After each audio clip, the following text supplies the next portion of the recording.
매도인의 담보 책임 잠깐만 한번 살펴볼게요. 자, 예컨대 갑 소유 부동산입니다. 이걸 을이 이걸 병에게 파는 매매 계약을 했어요. 그런데 을이 이 계약을 이행 못해요. 이행 못하면 이 병은 을에게 담보 책임 물어서 이 계약을 해지할 수 있고, 그 다음에 손배 청구할 수 있다. 맞습니까? 이거 해지할 때 선악불문 OX. 해지할 때 선악불문. 자, 선악불문, 그죠? 손배 청구할 때는 선이라 해야 되고, 그 다음에 매도인 이자가 만약에 선이자였다. 이게 타인 소유 부동산인 것을 이자가 모르고 계약했다, 그죠? 자기 땅인 줄 알고 했다. 나중에 보니까 자기 땅 아니에요. 나도 그런 땅 좀 있으면 좋겠네. 자, 이때 이 매도인이 선이면 이 계약 해지할 수 있다. 맞습니까?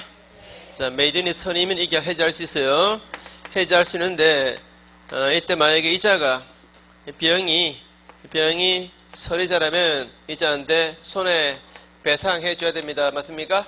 손해배상해 줘야 되고, 이자가 악이자라면 소유권을 이제 못하게 되었다고 통지만 하면 된다. 네, 통지만 하면 되죠. 이 경우에 담보책임 물을 수 있는 기간 말입니다. 기간. 단기 제척기간 따로 정해져 있다 안 있다? 단기 제척기간 예컨대 1년 이런 거.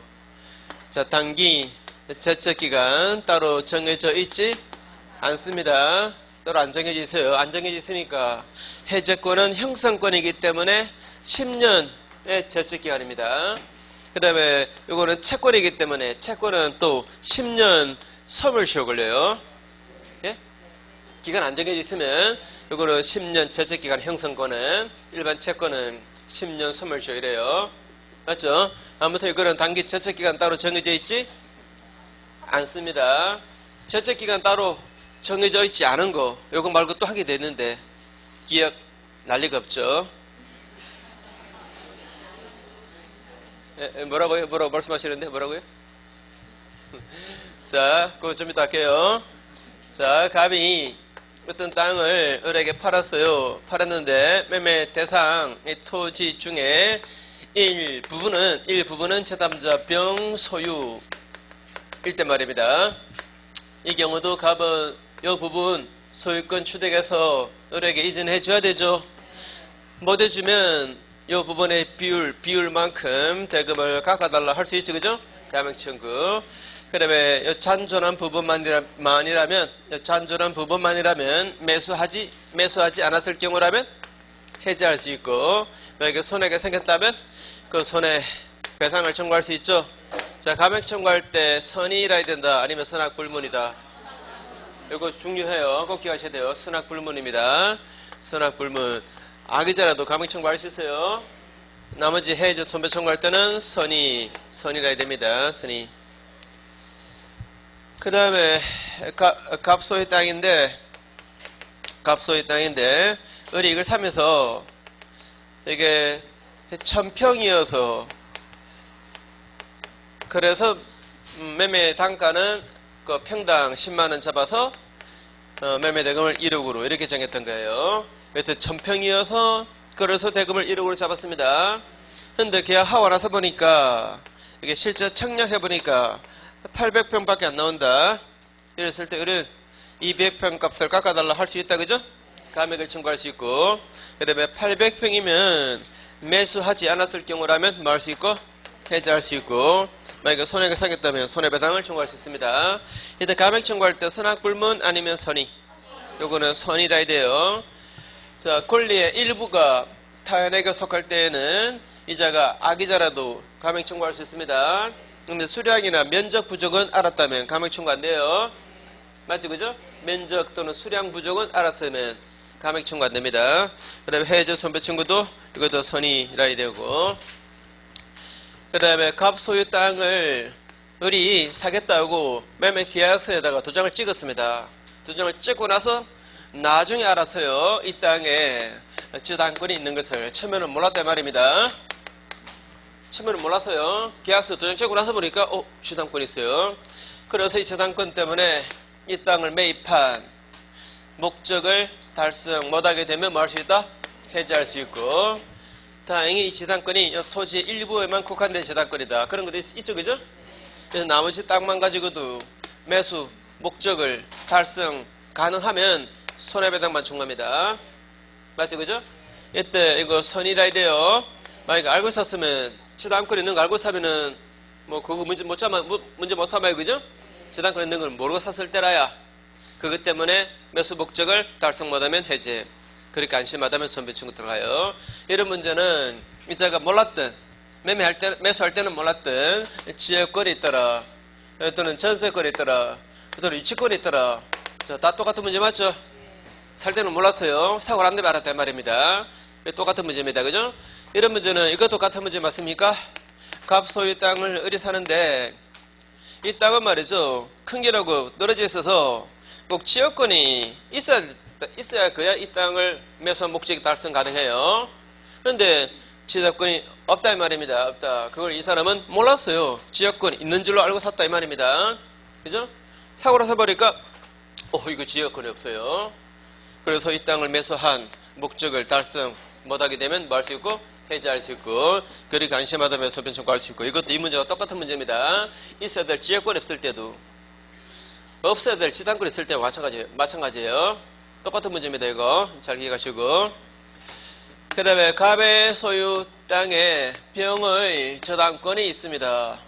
이걸 의리 샀어요. 의리 샀습니다. 근데 저당권이 있는 거 다 알면서 샀습니다. 다 알면서 샀어요.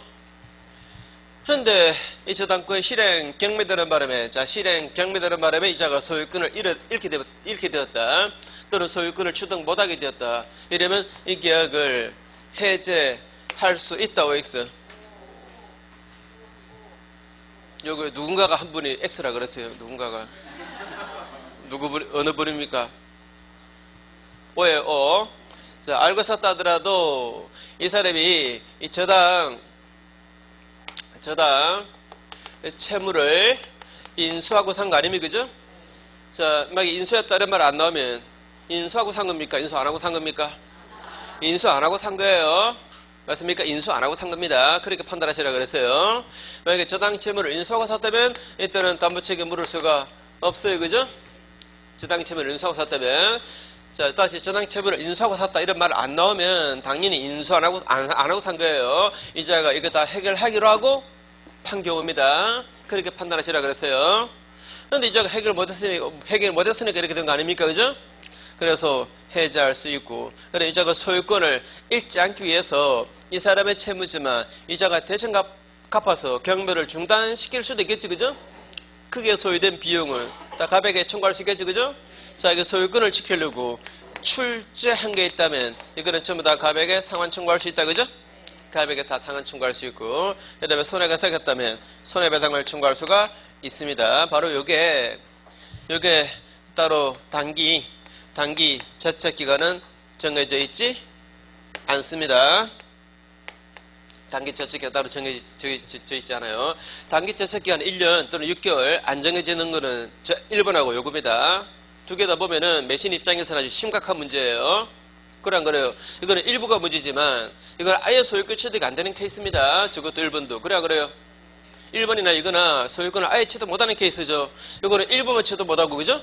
이거는 면적이 좀 부족하고 이 정도예요. 그런데 이거하고 이거는 아주 심각한 문제입니다. 그죠? 그죠? 그래서 단기 저책기간 두게 되면은 자칫하면 매수인한테 엄청난 손실이 생겨나요. 그래서 이거는 단기 저책기간 따로 정해져 있지 않습니다. 안 하니까 이게 10년이에요. 이런 문제는 전세권이 있는 부동산 샀다가 그게 실행 경매되는 바람에 소유권을 잃었을 때도 같은 문제 맞죠? 그렇죠? 전세권은 두 번 나오는데 이때 전세권은 담보 물건으로 나온 거예요. 이때 전세권은 무슨 물건으로? 용의 물건으로 나온 거예요. 일단은 자체가 문제된 거예요. 이건 일단 자체가 문제가 아니고 실행 경매되는 바람에 소유권을 잃었을 때 그때 문제입니다. 이 문제는. 이해하시겠죠? 그 다음에 이 경매에서의 담보적 문제는 뭐 다른 거는 잘 안 나오니까 요 케이스만 기억하시라고 제가 말씀드렸습니다.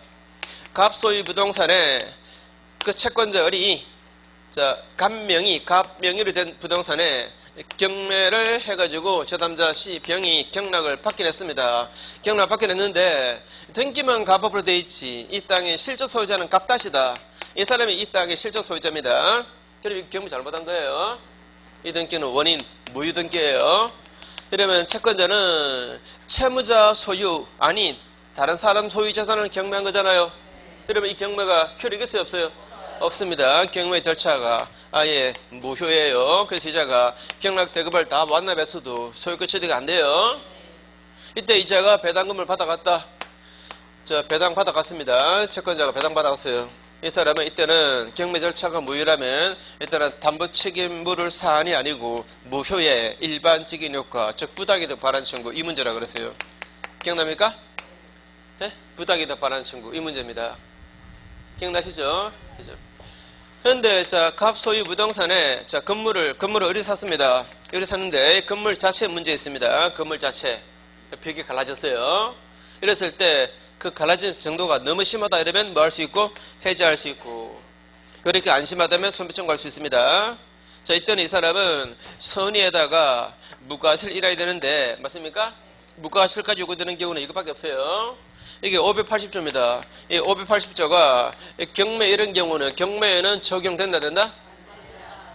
안 된다 그랬어요. 경락받은 건물에 문제에서도 담보책임 못 물어요. 그죠? 이거는 특정물입니다. 특정물.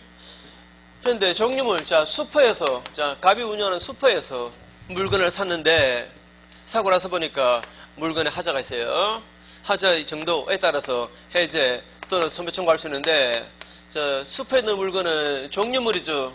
같은 종류 물건 있죠. 그래서 이거 새 물건으로 바꿔달라 할 수 있지, 그죠? 뭐라 그러죠? 완전 물거부 청구. 요거 하든지 또는 요거 하든지, 그죠? 완전 물거부 청구. 이 경우도 물론 선의에다가 무과실 일해야 되고.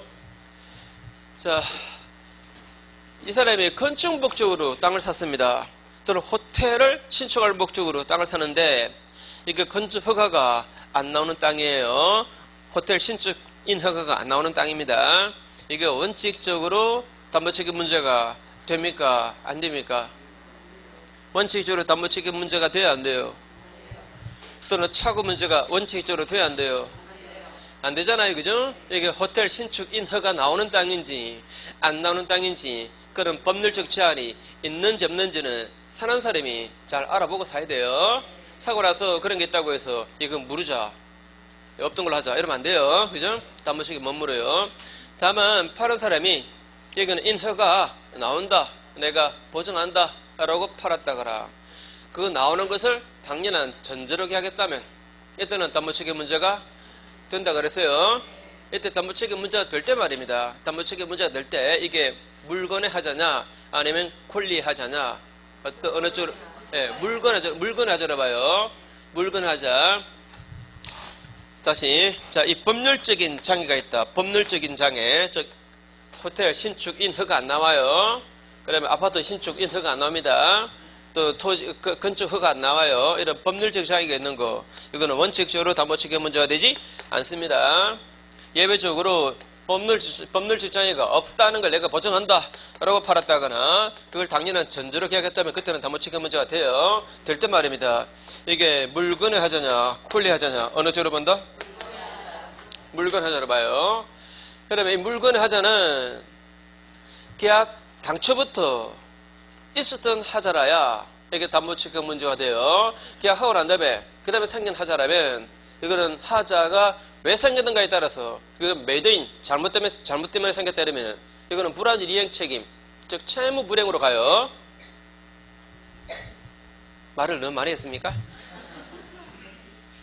다시 이 하자는 계약할 때부터 있었던 하자라야 그래야 이게 담보책임 문제가 됩니다. 계약하고 난 다음에 그 후에 생겼다면 하자가 생긴 것이 메이드인이 잘못이었는가 아니었는가를 따져서 그래서 채무 불이행 책임 문제가 되기도 하고 위험부담 문제가 되기도 하고 그래요. 그죠? 이게 담보책임 문제는 하자가 원래부터 있던 하자라 돼요. 맞습니다. 이거 법률적 자격 이것도 마찬가지예요. 이것도 계약할 때부터 있던 거라야 돼요. 그런 장애가 있었던 거라야 그래야 담보책임 문제가 되는 겁니다. 이해했죠? 그죠?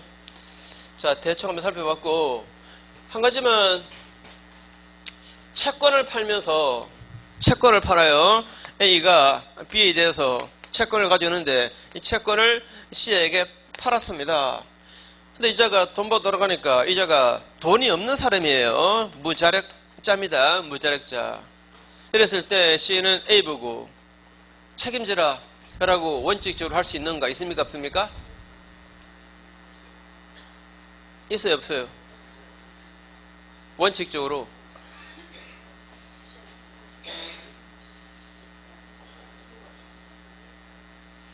자, 다시 1억짜리 채권인데 이 사람이 이걸 이 사람한테 500만 원에 팔았습니다. 이거 완전 거지여서. 이거 완전 거지입니다. 거지. 그래서 500에 팔았어요. 그래서 돈 받아서 갔더니 거지니까 돈이 없어요. 그래서 이자가 1억짜리 채권이기 때문에 1억 달라라고 청구할 수 있는가? 말도 안 돼요. 말 안 되잖아요. 그죠? 이 사람이 자력이 있나 없나 이것도 이 사람이 알아보고 사야 돼요. 나중에 딴 얘기하면 안 됩니다. 그죠? 원래는 채무자의 자력을 채권자가 이자가 양도인이 책임지는 게 아닙니다. 원래는. 근데 내가 책임집니다. 내가 담보합니다. 라고 약정하고 팔았을 때는 그것들은 책임져야 되겠죠. 그죠? 이때 어느 시점에 이 사람의 자력을 이자가 책임지는 걸로 보는가? 그렇게 추정하는가? 만약에 이게 변적에 도래한 것이라면 그러면 매도할 시점에 이 사람의 자력을 이자가 책임진다 이 말이에요. 맞습니까? 다시 이제 여기에 변적에 도래한 채권을 팔면서 이 사람의 자력을 내가 담보합니다. 라고 약정하고 팔았다면 매도하는 시점, 이 시점에 이 사람의 자력을 이자가 담보한다 이 뜻이에요. 그래서 매수하자마자 바로 돈 받으러 가야 돼요. 한 1년 넉장 부렸다가 나중에 가보니까 그 돈에 망했더라. 그러면 이 사람 책임 안 져요. 그러면 변적의 미도래 채권을 변적의 미도래 채권입니다. 이걸 팔면서 이 사람의 자력을 내가 책임집니다. 라고 약속하고 팔았다면 어느 시점은 이 사람의 자력을 이자가 책임진다는 뜻입니까? 변적입니다. 변적에 도래하면 바로 돈 받아 가야 돼요. 변적에 도래했는데 1년 후에 가보니까 망했다. 그러면 책임 안 져요. 맞죠? 그죠? 근데 만약에 시험에 그냥 채권의 매도인 있죠. 채권의 매도인이 채무자의 자력을 담보한 때에는 매매 당시의 자력을 담보한 걸로 추정한다. OX. 다시 할게요. 자, 다시 채권의 매도인이 채무자의 자력을 담보한 때에는 매매 당시의 채무자의 자력을 담보한 걸로 추정한다. 그러니까 조문을 잘 보셔야 돼요. 그죠? 조문을 잘 보셔야 돼요. 우리 조문 항상 꼭 읽으세요. 우리 책에 보면은 조문 있고 해설 있고 이렇게 나오잖아요. 그죠? 조문 있고 해설 판례 이렇게 나오잖아요. 꼭 조문을 반드시 읽으셔야 돼요. 법 조문을 보면은 1항에 이렇게 나와 있습니다. 채권의 매도인이 채무자의 자력을 담보한 때에는 매매 당시의 자력을 담보한 걸로 추정한다. 라고 해놓고 다만 이제 2항에 다만 일종의 단서입니다. 다만 변적이 미도래 채권을 팔면서 담보했다면 그러면 변적이 자력을 담보한 걸로 추정한다. 이렇게 나와요. 그럼 앞에 거는 변적이 도래한 거죠. 그죠?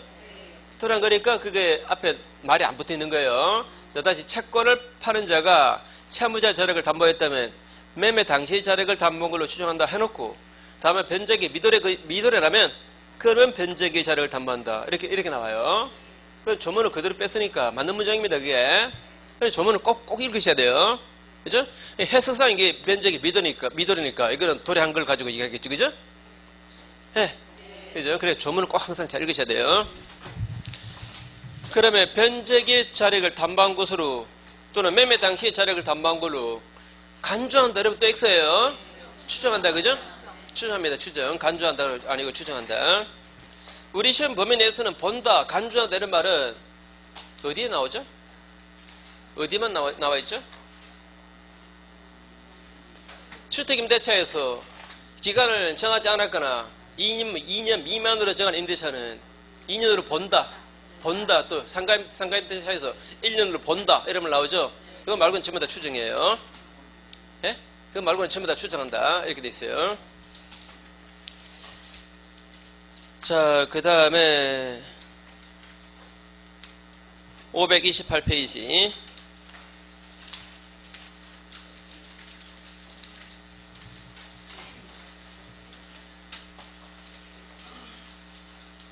여기 맞습니까? 예? 죄송합니다. 524페이지 환매.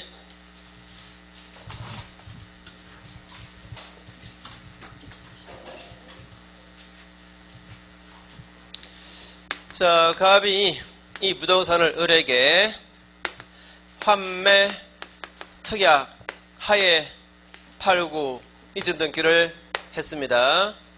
자, 이 환매 특약은 매매 계약과 동시에 한다. OX 동시에 해야 돼요. 동시에 해야 그래야 민법의 환매 규정이 적용됩니다. 동시에 안 했다면 그래도 무효는 아닌데, 동시에 안 하면 그래도 무효는 아니에요. 그러나 민법의 환매 규정이 적용되는 그런 환매는 아니에요. 이것도 말 괜히 했다. 자, 그냥 동시에 한다. 동시에 합니다. 동시에. 자, 동시에 한다는 말 꼭 기억하시고, 동시에. 자, 그러면 나중에 이제 갑이 환매권을 행사해요. 자, 환매권 행사는 기간 어떻게 됩니까? 부동산이면 5년, 동산이면 3년 내에서 정하죠. 그죠? 3년 내에서 정해야 돼요. 한번 정하면 연장 가능합니까? 연장이 안 돼요. 그죠? 한번 정하면 연장 안 됩니다. 그다음에 환매권 행사할 때는 환매 대금을 돌려줘야 돼요. 맞습니까? 환매 대금은 팔면서 받은 돈에다가 이자가 쓴 매매 비용입니다.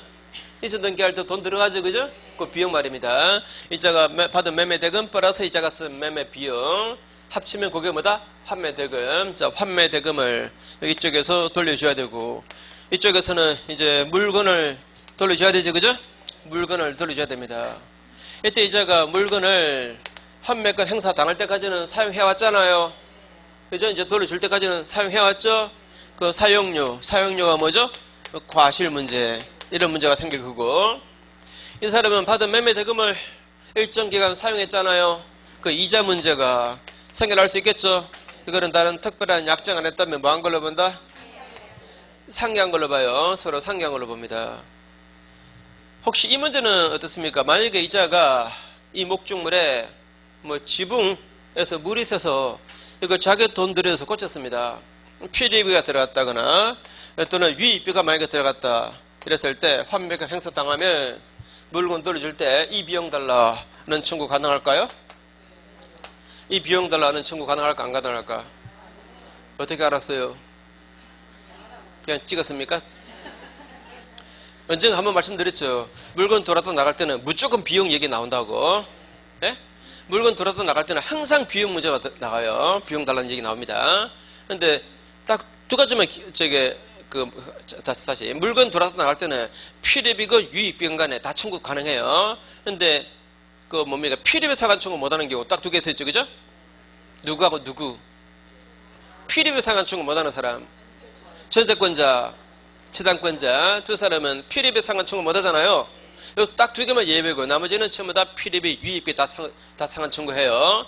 물건 돌았다가 나갈 때는 항상 피리비 달라, 유입비 달라 이게 돼요. 그런데 피리비 달라는 거 못하는 사람 딱 두 사람, 지당권자와 전세권자 이 두 개만 딱 피리비 상환 청구 못해요. 나머지는 좌우지가 물건 돌았다 나갈 때는 항상 유입비, 피리비 이런 얘기가 나옵니다. 자, 비용 상환 청구 가능해요. 일단 조문 확인하시고. 자, 590조 1항에 매도인이 매매계약과 동시입니다. 동시에 환매할 권리를 보류했다 이 말은 환매 특약했다 이 말이죠. 환매 특약했다면 매도인이 영수한 대금 및 매수인이 부담한 매매 비용 이거 합쳐서 뭐라 그랬죠? 환매 대금이죠. 자, 매도인이 영수한 그 대금 이게 매매 대금이죠. 그죠?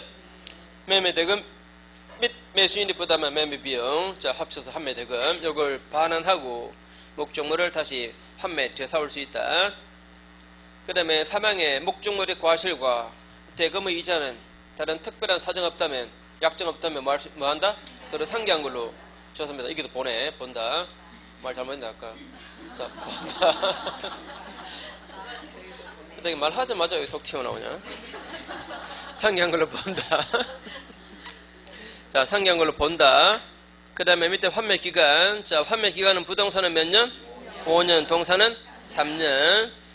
그 다음에 기간 한 번 정하면 다시 연장 못한다는 말 기억하시고, 그 다음에 이 환매권을 행사하게 되면은, 그러면 이제 이전 등기 청구권을 행사하잖아요. 그죠? 환매권 행사했으니까 이전 등기 청구권 생겨나죠? 요것도 요 환매기간, 요 기간 내에 요것도 행사해야 되는가? 에 관해서 어떻습니까? 저 환매 기간 5년 잡았을 때 요 기간 내에 환매권 행사와 그 효과로 생겨난 요 이전 등기 청구권, 요것도 요 기간 내에 다 행사해야 되는가? 아닙니다. 요거는 따로, 요거는 별도로 10년의 소멸시효에 걸립니다. 요거는 별도예요. 요거는 별도로 10년의 소멸시효. 밑에 괄호 2번 보십시오. 괄호 2번 환매권 행사로 발생한 소유권, 이전 등기 청구권은 환매 기간 내에 행사해야 하는 게 아니고 환매권 행사 시로부터 다시 10년의 소멸시효 걸린다 라고 했습니다. 자, 옆에 페이지에 594조 1항에 매도인이 그 환매 기간 내에 대금 그리고 매매 비용 이거 합쳐서 뭐라 그랬죠? 판매 대금 이걸 매수인에게 제공 못하면 판매권은 소멸해버립니다. 판매 대금을 판매 기간 내에 제공 못하면 판매권은 잃게 됩니다. 판매권을 잃게 된다. 이항의 매수인이 목적물에 비용을 지출했다면 매도인은 203조 규정에 따라서 이걸 상환해 줘야 된다. 203조는 무슨 내용이겠습니까? 점유자가 그 점유물에 지출한 비용 있잖아요. 필요비든 유익비든 다 상환 청구할 수 있죠, 그죠? 그 조문이에요. 아무튼 이 항은 이 매수인이 지출한 비용, 필요비든 유익비든 간에 다 상환 청구할 수 있다 이 말이죠. 그 다음에 밑에 괄호 2번 매매 목적물이 부동산인 경우에 매매 등기와 동시에 환매권의 보리를 등기했다면 제3자에게도 효력이 있대요. 자, 환매 특약 요거 뭐 할 수 있다? 등기할 수 있다. 요 등기는 요 매매 등기와 요것도 동시에 하래요. 자, 환매 특약 등기는 매매 등기와 동시에 한다. 등기 해놓으면 이게 제3자 병한테 넘어갔다 하더라도 이자에게도 환매권 행사 가능합니까? 가능하죠, 그죠? 환매 특약 등기, 저거는 매매 등기와 동시에 하라 라고 되어 있습니다. 뒷페이지 괄호 3번하고 괄호 4번은 시험에 거의 안 나옵니다.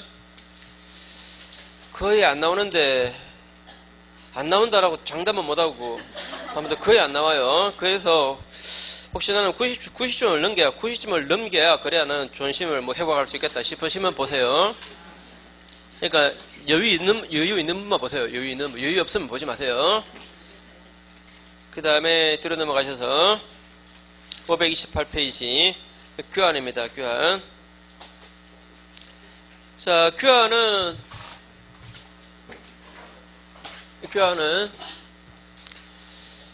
자, 갑의 소유 어떤 땅하고 을 소유 땅을 서로 바꾸는 교환계약을 체결했다. 이럴 수 있겠죠, 그죠? 교환계약을 체결했다. 이 교환계약이 요게 유상계약 맞습니까? 당연히 유상계약이지. 그 다음에 요물계약 맞습니까? 누가 예래요? 요물계약은 물건의 인도가 있어야 성립하는 계약인데 이게 물건이 가야 성립하는 계약입니까?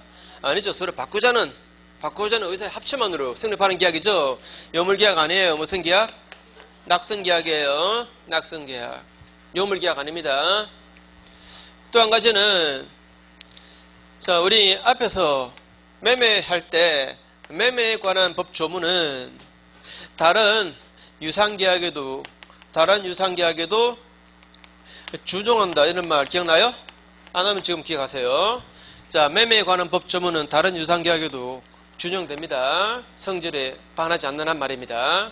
그럼 이것도 유상계약이니까 매매에 관한 법 조문은 여기에도 적용돼요. 매매에 관한 법 조문 여기 적용됩니다. 예를 들어서 만약에 자, 교환계약에서도 자, 교환계약서 2장을 찍고 나서 보니까 자, 일부가 제3자 병의 소유더라 이런 얘기가 생겨날 수 있어요, 없어요? 있겠죠, 그죠? 그러면 그 비율만큼의 돈을 뭐 달라 이런 얘기할 수 있겠죠, 그죠? 일종의 감액 청구, 그죠? 할 수 있겠죠. 그런 얘기 나올 수 있겠죠. 또는 교환계약 체결하고 난 다음에 여기에 저당권이 있는 걸 이자가 나중에 알게 되었습니다. 처음에 몰랐어요. 그래서 이것 때문에 이 땅을 교환받은 목적을 달성 못한다면 해지하겠다 이런 얘기 나올 수 있겠죠. 담보책임 문제가 이게 다 생겨납니다. 그죠? 자, 다시 이 교환계약에도 뭐에 관한 법조문이, 매매에 관한 법조문이 이게 적용됩니다. 또, 자, 보세요. 교환계약을 하는데 이런 경우도 있을 수 있겠습니까? 이거는 시가가 8천밖에 안 돼요. 이거는 1억 2천짜리입니다. 이런 거 서로 바꿉니다. 그럼 이건 균형이 안 맞잖아요. 그래서 이쪽에서 돈으로 플러스 4천 주는 걸로 그렇게 할 수도 있어요, 없어요? 이걸 보충금이라고 합니다. 보충금. 보충금을 지급하는 것도 괜찮아요. 이 보충금에 대해서는 이건 일종의 매매 대금으로 봐요. 매매 대금에 관한 조문에게 또 적용됩니다. 그 다음에 교환계약은 물건을 서로 바꾸는 계약입니다. 맞습니까? 물건을 서로 바꾸는 계약인데 이때 물건 그러면 원래 돈도 포함되거든요. 그런데 금전을 맞바꾸는 계약 이건 아니에요. 교환계약 아닙니다. 금전 이외의 물건을 서로 바꾸는 계약이에요. 돈을 서로 맞바꾼다. 이건 뭐죠? 환전이죠. 환전. 그죠? 원화를 달러로 바꾼다. 그죠? 이런 것은 교환계약이 아닙니다. 자, 그래서 528조에 조문 바로 밑에 이 교환계약은 낙성, 쌍무, 분료식의 유상계약이다.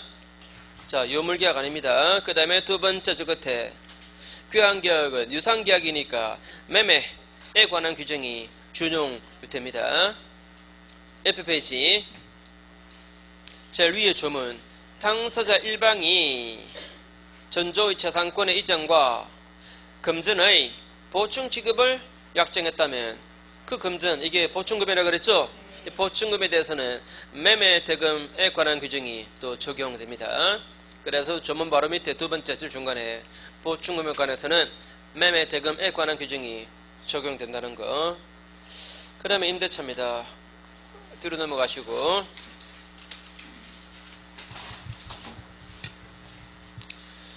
자, 갑의 소유 부동산입니다. 근데 아무런 권한도 없는 어린이자가 소유자도 아니고 뭐 처분권 있는 것도 아니고 임대할 권한 있는 것도 아니고 아무것도 없는 자가 이걸 병에게 임대하는 계약을 했습니다. 이 계약도 유효 OX 유효 맞습니까?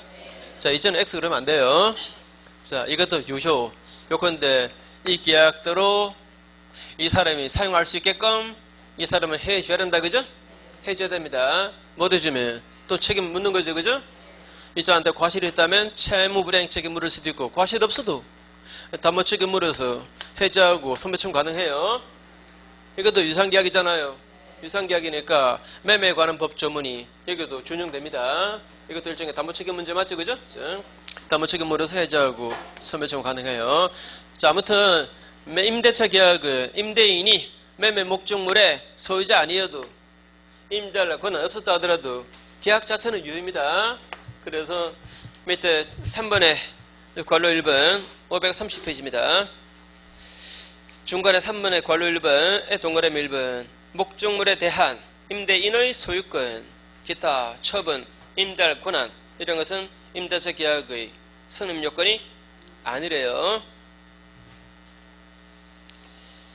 자, 그러면 맨 밑에 동그라미 3번에 자, 마찬가지로 임대 목적 부동산에 대해서 원인 무효의 이전 등기가 이루어졌다 하더라도 이것은 특별한 사정 없는 한 부동산을 임대함에 있어서 법률상의 장애는 아니다.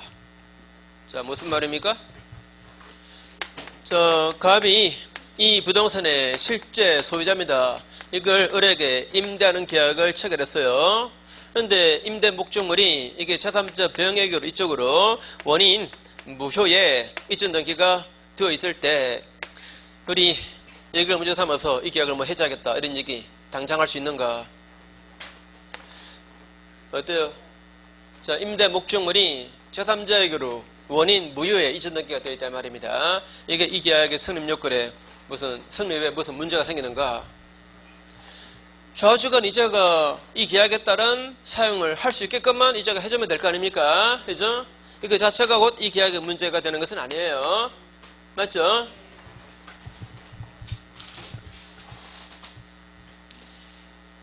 자, 그 다음에 오른쪽에 그게 2번에 1번. 그 전에 원래 임대차는 20년 넘지 말한다 하는 법 조문이 있었는데 이거는 위헌 결정 내려지고 조문 자체가 삭제되었습니다. 그래서 만약에 시험에 임대차의 기간은 20년 넘지 말한다 라고 나오면 X하세요. 이렇게 실수로 최근 문제 나온 적이 있습니다. 자, 그 다음에 밑에 내용은 좀 쉬운 거니까 각자 한번 다시 확인하시고 그 다음에 뒤로 넘어가시고 뒷페이지에 법정 갱신입니다. 법정 갱신. 자, 임대차에서의 법정 갱신은 다른 부분하고 좀 다르죠. 자, A 소유 부동산에 B가 임차인입니다. 근데 기간이 만료되었음에도 불구하고 계속 사용을 해요. 기간 다 끝났는데 사용을 합니다. 근데 또 임대인은 상당한 기간 내에 이의를 제기 안 해요. 이러면 이거 다시 연장돼 버립니다. 그죠? 법정 갱신돼요. 이때 만약에 제3자가 임차인의 차임 지급이 돼서 제3자 C가 보증을 서고 있었다면 이 보증 책임도 같이 갱신될까? 이거는 소멸해버린다. 그죠? 자, 법정 갱신되더라도 제3자가 제거한 담보는 소멸한다라고 되어 있습니다. 같이 갱신 안 돼요. 제3자가 제거한 담보는 소멸해버린다. 자, 그래서 조문은 뭐 각자 한번 보시고 그 조문 밑에 자, 조문의 2항 보세요. 조문의 2항. 전항의 경우에 이 말은 법정 갱신된 경우에 전 임대차에 대해서 제3자가 제거한 담보는 기간의 만료로 소멸한다 라고 되어 있습니다. 그래서 그 조문 밑에 세 번째 줄 임차인의 차임 지급에 대해서 제3자가 보증을 쓰고 있었을 때 그 보증 채무는 임대차가 법정 갱신되더라도 함께 갱신되지 않으며 소멸해버린다 라고 하는 거. 자, 법정 갱신이 총 4번 나옵니다. 4번. 어디에서 또 나오죠? 법정 갱신 요 말이 우리 앞에서 전세권에서 했었죠. 전세권에서는 법정 갱신이 어떤 모양새였더라? 자, 이게 전세권입니다. 기간 끝나기 6개월 전부터 1개월 전 요 사이에 이 설정자가 갱신에 관해서 아무런 말을 안 했다. 그죠? 그러면 법정 갱신돼 버리죠. 자, 설정자가 기간 끝나기 6개월 전부터 1개월 전 그 사이에 갱신한다 안 한다 이런 말이 없었습니다. 그러면 자동 갱신돼 버려요. 자동 갱신될 때 변경 등기는 필요하다 필요 없다? 변경 등기는 필요 없다 그랬습니다. 그죠? 변경 등기 안 해도 갱신되죠. 그죠?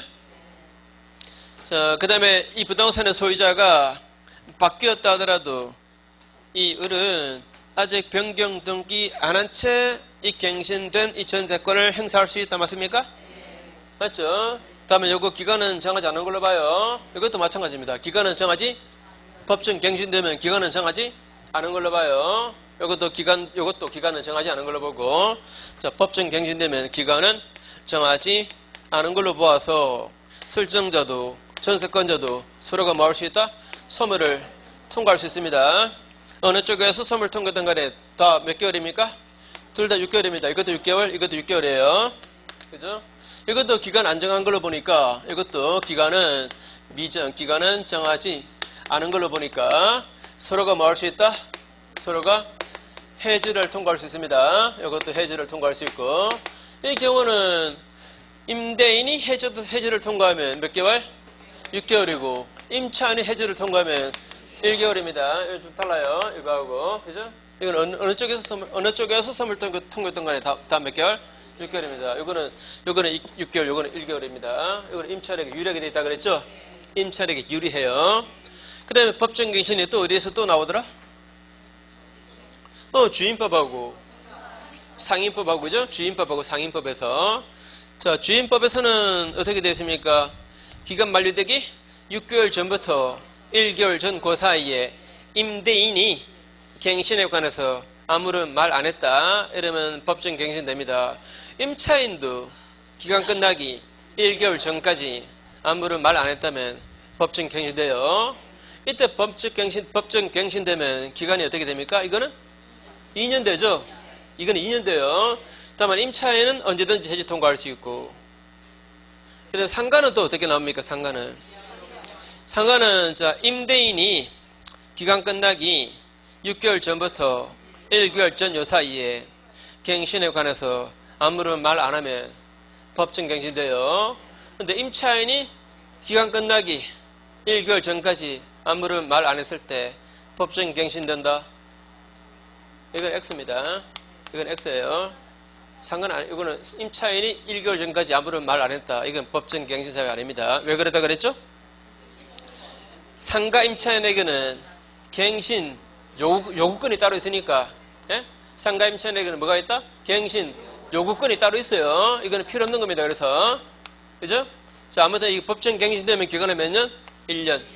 다만 임차인은 언제든지 해지를 통과할 수 있고 3개월 지나면 해지되고 네 가지 다 구분할 수 있겠죠? 자, 상가 그 다음에 주택은 뒤에 나오니까 그때 가서 다시 하기로 하고. 자, 그 다음에 잠깐만 쉬시고요.